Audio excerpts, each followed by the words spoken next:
अस्सलाम वालेकुम viewers, I hope आप लोग अल्लाह के फजल करम से खैरियत से होंगे। अल्हम्दुलिल्लाह मैं भी बिल्कुल ठीक हूँ। तो वीवर्स, आज हम बनाएंगे ईद स्पेशल, ऊपर से बहुत क्रिस्पी और अंदर से बहुत सॉफ्ट और जूसी सिज़लर गोला कबाब की रेसिपी। और इसको हम घर में किस तरह सिज़लर कर सकते हैं वो भी मैं आपके साथ इस वीडियो में शेयर करूँगी। तो चलें हम अपनी रेसिपी बनाना स्टार्ट करते हैं गोला कबाब की। इसके लिए मैंने 1 केजी बीफ का ये कीमा लिया था। अच्छा, और इसके अंदर मैंने 15% जो है वो फ़ैट ऐड की है। और इसको मैंने कीमे को बहुत अच्छी तरह एक दफ़ा चॉपर ग्राइंडर में डाल के बहुत बारीक सा फ़ाइन सा पीस लिया था। अच्छा, जब भी कबाब के लिए आप कीमा लें तो उसमें चिकनाई ज़रूर ऐड करें, इससे हमारे कबाब बहुत जूसी होते हैं। अगर चिकनाई हम इसमें ऐड नहीं करेंगे तो वो ड्राई साइड पे हो जाएँगे। सबसे पहले हम कीमे के अंदर जो है 1 टीस्पून के करीब जो है ये मैंने कच्चे पपीते का पेस्ट ऐड किया है इसके अंदर, उससे अच्छी तरह से मिक्स कर लेंगे। अच्छा, कच्चे पपीते का पेस्ट ना हो तो फिर आप इसमें कच्ची पाउडर भी ऐड कर सकते हैं। और इसके साथ ही इसमें हम कुछ पाउडर मसाले ऐड करेंगे जो बहुत अहम जुज़ है इस इन गोला कबाब का। इसके लिए मैंने इसमें 1 टीस्पून नमक, 1 टीस्पून लाल मिर्च पाउडर, 1 टीस्पून धनिया powder, half teaspoon chilli flakes, 1 teaspoon garam masala, half teaspoon काली मिर्च, हाफ़ टीस्पून जो है ज़ीरे का पाउडर और उसके साथ ही 1/4 टीस्पून के करीब इसमें ये जायफल जावित्री का पाउडर है। और इसका सबसे अहम मसाला ये मैंने हाफ़ टीस्पून के करीब जो है पीपली और कबाब चीनी का पाउडर बना लिया था, वो मैंने इसके अंदर ऐड किया है। अच्छा, ये कबाब चीनी और पीपली बहुत अहम मसाला होता है गोला कबाब का, क्योंकि इसी से गोला कबाब हो या सीख कबाब हो उसमें जो है फ्लेवर आता है। ये इस तरह से होती है पीपली और कबाब चीनी। अब इसको हम तमाम पाउडर मसालों को कीमे के अंदर मिक्स कर लेंगे अच्छी तरह से। और इसके साथ ही इसके अंदर जो है मैं 2 टेबल स्पून ही भुने हुए चने का जो पाउडर होता है वो ऐड कर दूँगी। अब इन तमाम ड्राई पाउडर मसालों को हम एक दफ़ा अच्छी तरह से मिक्स कर लेंगे कीमे के अंदर। अच्छा, यहाँ पर कबाबों के लिए जो कीमे की जो मिक्सिंग होती है ना, मतलब जो मिक्स करने का प्रोसीजर होता है वो भी बहुत अहम होता है। जितना अच्छा आपका कीमा मिक्स होगा इतने ही अच्छे आपके कबाब बनकर तैयार होंगे।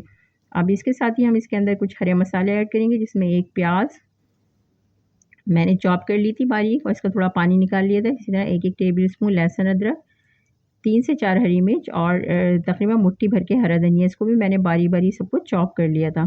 अच्छा, आप चाहें तो इसको कीमे के साथ ग्राइंडर चॉपर में डाल के जो है उसके साथ ही पीस सकते हैं ताकि कीमे में ये अच्छी तरह मिक्स हो जाए। लेकिन मैंने इस तरह से पहले से चॉप कर ली थी बिल्कुल बारीक-बारीक, तो मैं इसके अंदर मिक्स करूँगी। अब हमें कीमे की बहुत अच्छी तरह से मिक्सिंग करनी है हरे मसाले के साथ। ये जब प्रॉपर अच्छी तरह से मिक्स हो जाएगा तो इसके अंदर हम जो है हाफ़ लेमन का जूस ऐड कर देंगे इस स्टेज पे। ये इस तरह से मैंने जूस ऐड कर दिया इसमें और इसको अच्छी तरह से मिक्स कर लेंगे। अच्छा, जितना अच्छा हम इसका कीमा जो है ना मिक्स करेंगे ना, इतना अच्छे हमारे ये कबाब बनकर तैयार होंगे। अब इसमें सबसे अहम और मेन जो है सीक्रेट, जो अमूमन जो है कमर्शियल लेवल पे जो लोग बनाते हैं गोला कबाब या सीख कबाब वगैरह, वो इसमें मीठे सोडे का यूज़ करते हैं, जो खाने वाला सोडा होता है। वो मैंने 1/4 टीस्पून इसके अंदर ऐड किया और इसको अब हम सोडा ऐड करने के बाद इसको बहुत अच्छी तरह हमें मिक्स करना है।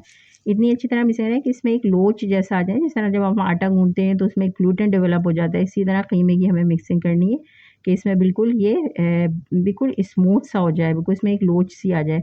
अब इसको हम तकरीबन रेस्ट के लिए 2 घंटे के लिए छोड़ेंगे। अगर आप जो है ओवरनाइट भी इसको छोड़ेंगे, जब भी ये ज़बरदस्त कबाब बनकर तैयार हो जाएँगे। अभी मैंने तकरीबन इसको 2 घंटे के लिए छोड़ा था मैरिनेशन के लिए। बहुत अच्छी तरह से हमारा कीमा ये सेट हो चुका है बिल्कुल। अब हम इसको कबाब बनाने के लिए सबसे पहले हाथ पे इस तरह से पानी लगा लेंगे।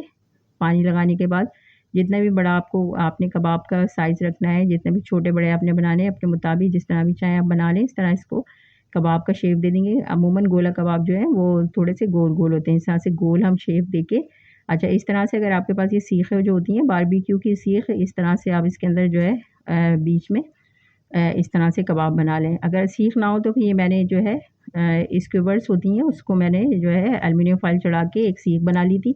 आप इसकी जगह पेंसिल का भी यूज़ कर सकते हैं। अब ये देखें इस तरह से मैंने सारे गोला कबाब बनाकर रेडी कर लिए। अब फ्राई के लिए हमें इसे शैलो फ्राई करना है और स्लो मीडियम फ्लेम पे हमें इसको फ्राई करना है। हाई फ्लेम नहीं रखेंगे वरना अंदर से ये प्रॉपर कुक नहीं होंगे और ऊपर से ही क्रिस्पी हो जाएँगे। अब इसको हमने इतनी देर तक फ्राई करना है कुकिंग ऑयल में ऐड करने के बाद कि ये ऊपर से ऐसा बहुत अच्छा सा कलर आ जाए, हल्का सा क्रिस्पी सा हो जाए ना, बिल्कुल कलर हमें ज़रूर लाना है इसके ऊपर ना। और स्लो मीडियम फ्लेम पे हमें इसे फ्राई करना है। एक साइड से जब कलर हमारा बहुत अच्छा सा इसमें आ जाएगा तो फिर हम इसे दूसरी तरफ से पलट के एक अच्छा सा कलर ले आएँगे। ये क्रिस्पी जो होता है ना, ऊपर की जो स्किन हो, ऊपर की जो लेयर हो वो थोड़ी क्रिस्पी हो जाए। अब ये इस तरह से हम हिला भी लेंगे ताकि चारों तरफ से हमारा अच्छी तरह से ये फ्राई हो जाए कबाब। अब ये बिल्कुल कबाब हमारे फ्राई हो चुके हैं, हम इसको निकालते हैं। अच्छा, सिज़लर के लिए ज़रूरी नहीं है कि आपके पास सिज़लर प्लेट हो। इस तरह आप रोटी बनाने वाला तवा हर घर में होता है, ले लें, उसको बहुत अच्छी तरह से गरम कर लें। और जब बहुत अच्छी तरह गरम हो जाए तो फिर इसके अंदर हम इस तरह से प्याज, शिमला मिर्च वगैरह ऐड कर देंगे। और जिस ऑयल के अंदर हमने कबाब फ्राई किए वो थोड़ा सा ऑयल और कबाब हम इसके अंदर ऐड कर देंगे। ये हमारे बहुत ज़बरदस्त से ऊपर से बिल्कुल क्रिस्पी और अंदर से एकदम सॉफ्ट और जूसी जो है वो सिज़लर गोला कबाब बनकर रेडी हो गए हैं। आप इजीली इस तरह से सिज़लर प्लेट घर में बना सकते हैं और इसको सर्व कर सकते हैं। बहुत ज़बरदस्त तरीक़े से बनके तैयार हो जाते हैं, रेस्टोरेंट स्टाइल, बल्कि उससे भी ज़्यादा ज़बरदस्त तरीक़े से। अब ये देखो मैं आपको तोड़ के भी दिखाती हूँ। अभी इस टाइम थोड़ा-सा गर्म है ये ऊपर से देखें कितना क्रिस्पी सा और अंदर से बिल्कुल सॉफ्ट जूसी से गोला कबाब बनकर तैयार हो गए हैं। आप भी इसको ज़रूर ट्राई कीजिए ईद पर, दावतों में। यकीन मानिए अगर आपने एक बार बना लिए तो फिर आपके मेहमान जो हैं वो आपकी तारीफ़ किए बगैर नहीं रहेंगे।